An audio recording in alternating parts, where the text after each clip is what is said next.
Morning, ಶುಭೋದಯ.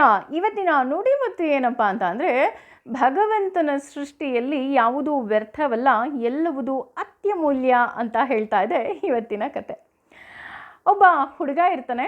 ಆ ಹುಡುಗ ಪ್ರತಿದಿನ ಶಾಲೆಗೆ ಹೋಗಬೇಕಾದ್ರೆ ಅಲ್ಲಿ ಒಂದು ಮಧ್ಯದಲ್ಲಿ ಪೆಟ್ ಶಾಪ್ ಸಿಗ್ತಾ ಇರುತ್ತೆ, ಅಂದರೆ ಪ್ರಾಣಿಗಳ ಅಂಗಡಿ ಸಿಗ್ತಾ ಇರುತ್ತೆ. ಆ ಅಂಗಡಿಯಲ್ಲಿರುವ ನಾಯಿಗಳನ್ನು ಅವನಿಗೆ ಮುದ್ದಿಸ್ಬೇಕು ಅಂತ ತುಂಬ ಆಸೆ.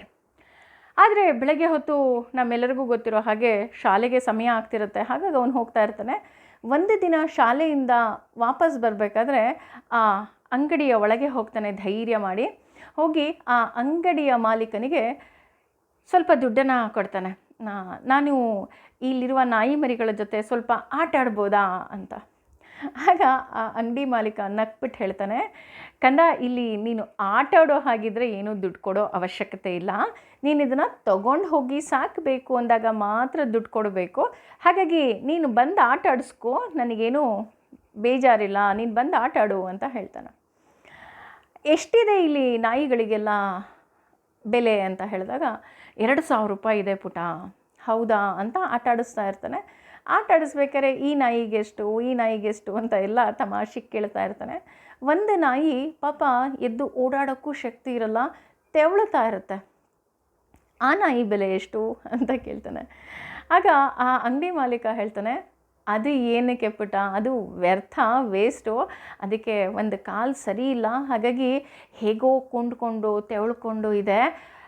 ಇದಕ್ಕೆ ಯಾರಾದರೂ ಬಂದರೆ ನಾನು ಫ್ರೀಯಾಗೇ ಕೊಟ್ಬಿಡ್ತೀನಿ, ನನಗೆ ಇದಕ್ಕೆ ದುಡ್ಡೇ ಬೇಡ ಅಂತ ಹೇಳ್ತಾರೆ.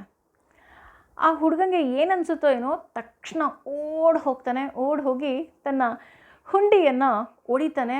ಒಡೆದು ಅದರಲ್ಲಿ ಎಷ್ಟು ಹಣ ಇರುತ್ತೋ ಅಷ್ಟನ್ನು ಜೋಬಲ್ಲಿ ಹಾಕ್ಕೊಂಡು ಬೇಗ ಅಂಗಡಿಗೆ ಬರ್ತಾನೆ. ಅಂಗಡಿಗೆ ಬರಬೇಕಾದ್ರೆ ಅವನು ಅಳ್ತಾ ಇರ್ತಾನೆ. ಈ ಅಂಗಡಿ ಮಾಲೀಕನಿಗೆ ಗೊತ್ತಾಗಲ್ಲ, ಈ ಹುಡುಗ ಯಾಕೆ ಅಳ್ತಾ ಇದ್ದಾನೆ, ಯಾಕೆ ಓಡಿ ಹೋದ. ತಕ್ಷಣ ಅವನ ಕೈಯಲ್ಲಿದ್ದಂತಹ ಎಲ್ಲ ಹಣವನ್ನು ಕೊಟ್ಟು, ಈ ನಾಯಿ ಮರಿ ನನಗೆ ಬೇಕು ಅಂತ ಹೇಳ್ತಾನೆ.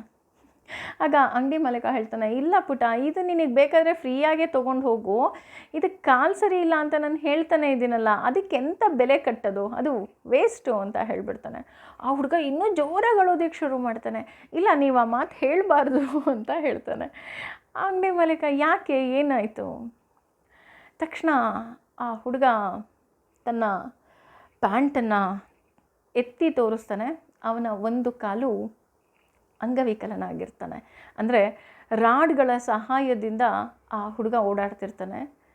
ನನ್ನ ತಂದೆ ತಾಯಿಯೂ ಸಹ ನೀನು ವ್ಯರ್ಥ ಅಂತ ನನ್ನನ್ನು ಮನೆಯಿಂದ ಹೊರಗೆ ಹಾಕಿಬಿಟ್ಟಿದ್ರೆ, ಯಾರಿಗೋ ಫ್ರೀಯಾಗಿ ತೊಗೊಂಡು ಹೋಗಿ ಅಂತ ಹೇಳಿಬಿಟ್ಟಿದ್ರೆ ನನಗೆ ಎಷ್ಟು ನೋವಾಗ್ತಿತ್ತು ಅಲ್ವಾ. ಹಾಗೆ ಈ ನಾಯಿ ಮರಿ, ಎಲ್ಲ ನಾಯಿಗೂ ಎಷ್ಟು ಬೆಲೆ ಇದೆಯೋ ಅಷ್ಟೇ ಬೆಲೆಯನ್ನು ಇದಕ್ಕೆ ನಾನು ಕೊಟ್ಟು ಈ ನಾಯಿ ಮರಿಯನ್ನು ತೊಗೊಂಡು ಹೋಗ್ತೀನಿ. ಇದನ್ನು ಯಾರಿಗೂ ಕೊಡಬೇಡಿ, ಇದನ್ನು ನೀವು ಏಣಿಸಿ, ಈ ದುಡ್ಡೆಲ್ಲ ಎಷ್ಟಿದೆ ಅಂತ, ಕಮ್ಮಿ ಆದರೆ ನಾನು ಮತ್ತೆ ಬಂದು ಕೊಟ್ಬಿಟ್ಟೆ, ಅಷ್ಟು ದುಡ್ಡನ್ನು ಕೊಟ್ಬಿಟ್ಟು ತೊಗೊಂಡು ಹೋಗ್ತೀನಿ, ಇದು ವ್ಯರ್ಥ ಅಲ್ಲ ಅಂತ ಹೇಳ್ತಾರೆ.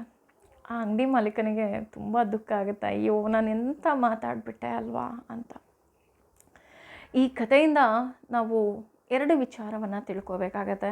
ಒಂದು, ಭಗವಂತ ಸೃಷ್ಟಿ ಮಾಡಿದ್ದಾನೆ ಅಂದರೆ ಅದಕ್ಕೇನೋ ಒಂದು ಕಾರಣ ಅಂತೂ 100% ಇದ್ದೇ ಇರುತ್ತೆ.